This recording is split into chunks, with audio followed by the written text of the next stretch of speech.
పూర్తిగా అయిపోయింది. ఈ రోజు వరకు ఈ రోజు నుంచి మీకు వీలుంటే కనీసం ఒక 5 రోజులైనా కూడా శాకాహారం తినేసేసి ఉండండి. ఒక 5 రోజులన్నా కనీసం ఒక 5 రోజులైనా శాకాహారం తినండి ఈ రోజు నుంచి. తర్వాత ఇంకేం నిబంధనలు లేవు, సరేనా?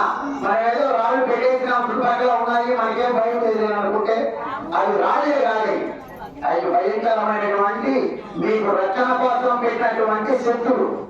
మనకు తోడుగా ధర్మాన్ని ఎక్కబెట్టుకుంటాం. ఆ మాదిరి మన ఊరికి తూర్పు భాగంలో ఏ దుష్టశక్తి కానీ ఏది కానీ రాకుండా ఆటోమేటిక్ పెట్టాం. కాపాడుతూ ఉంటాడు ఎవరినే కానీ ఎంటర్ కానీ కూడా. దక్షిణం పక్కన, పడమర పక్కన, ఉత్తరం పక్కన ఆ మాదిరి మనము ఆ శక్తిని పెట్టి ఆపుకున్నాం. ఎలాంటి చెడు జరగకుండా అన్ని విధాలా కాపాడే దాని కోసము మనం ఇటువంటి మంచి భగవంతుని భగవత్ శక్తుల్ని మనం పెట్టుకొని ఉన్నాం. తర్వాత పండగ రోజు కానీ ఏదైనా సరే కనీసం ఏదో నెలలో ఒక రోజు అయినా సరే ఆ అన్ని దేవుళ్ళ దగ్గరికి రోజు మాత్రం పెట్టుకునేసేసి ఇప్పుడు నీళ్లు పోయడము, టెంకాయ కొట్టడము, ఆరు తీయడము, అంత బెల్లం అన్నం పెట్టడం. కనీసం 2 నెలలకు ఒకసారైనా ఎవరు ఒకరు ఖచ్చితంగా ఆ చుట్టుపక్కల ఉండే వాళ్ళకు మనం దేవుళ్ళను పెట్టాం కాబట్టి ఖచ్చితంగా ఆ పని చేయాలి. పండగలకన్నా చేయాలి. ఏదో పెట్టేసినా మనం అనుకుంటే అందరితో మన పని అయిపోలేదు. అది ముఖ్యమైనటువంటి విషయం. మీరు ఇంత చిన్న ఊరైనా కూడా ఆడవాళ్ళు మరి కంపలు అనుకోకుండా మొత్తం అంతా దేశం అంతా తీసుకొని వచ్చారంటే జోహార్. అమ్మ తల్లి మిమ్మల్ని అందరినీ కూడా చల్లగా కాపాడుతుంది.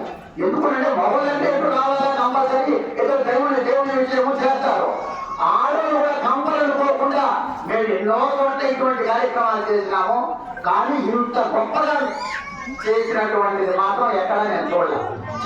చెప్పిన టయానికి పూలు కానీ పండ్లు కానీ ప్రతి ఒక్కటి కూడా మీరు అన్ని అరేంజ్ చేసి అందులోనూ కూడా మీకు ఆ భగవంతుడి ఇచ్చిన వరం ఏంటి అంటే ఇది ఒక్కటే.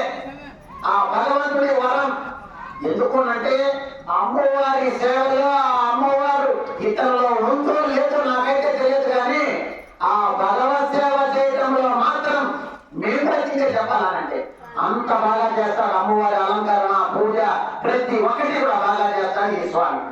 తర్వాత ఇప్పుడు కూడా చూడండి, మేము చదువుతామంటే ఆ అమ్మవారు వచ్చేసి అమ్మవారికి అర్చన చేసేది ఈయన. ఇక్కడికి పోని పడే రకంగా నడిపిస్తారు. అందువల్లనే ఈయన పంపించినాం. నేను పెట్టినటువంటి ఆ ఉన్నటువంటి పిల్లల్లో ముఖ్యం ప్రధానం అమ్మవారి కాబట్టి అమ్మవారికి మేము కుంభాభిషేకం చేసినాం. కాబట్టి మీరందరూ కూడా ఆ హోమం రక్షిస్తారా? ఆ హోమం పొట్టు నల్ల పొట్టు పెట్టుకోండి. తీర్థం ఆ స్వామి ఇస్తారు, ఆశీర్వచనం చేస్తాం. మేము చేసిన తర్వాత మీరు తీర్థము ఆ నల్ల పొట్టు పెట్టుకునేసేసి ప్రతి ఒక్కరు కూడా ఒక 5 రోజుల పాటు శాకాహారం తిని భక్తిగా ఉండండి చాలు. తర్వాత మళ్ళా మిగిలిన విషయాలు ఏదైనా ఉంటే మీకు కుమారస్వామి చెప్తారు. ఓం మోషయ సంవదంతే సమోషయ సంవదంతే వదంతే సంవదంతే వదంతే సోమేన సోమేన వదంతే వదంతే సోమేన సోమేన సగ సగ సగ గోమేన గోమేన సగ సగరాజ్ఞారాజ్ఞే దిరాజ్ఞా యత్మై కరోతి కరోతి యత్మై యత్మై కరోతి కరోతి బ్రాహ్మణ తం బ్రాహ్మణ తం బ్రాహ్మణ పారయామతే పారయామతే అక్కడంటే పెట్టుకోండి.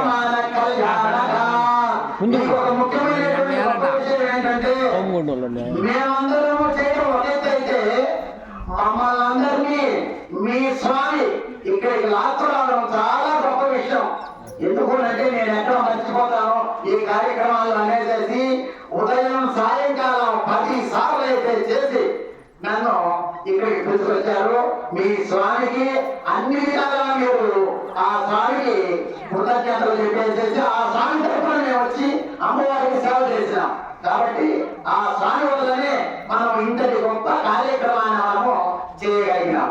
కాబట్టి ఇక ఏదైనా చెప్పాలంటే స్వామి మీకు 2 మాటలు చెప్తారు.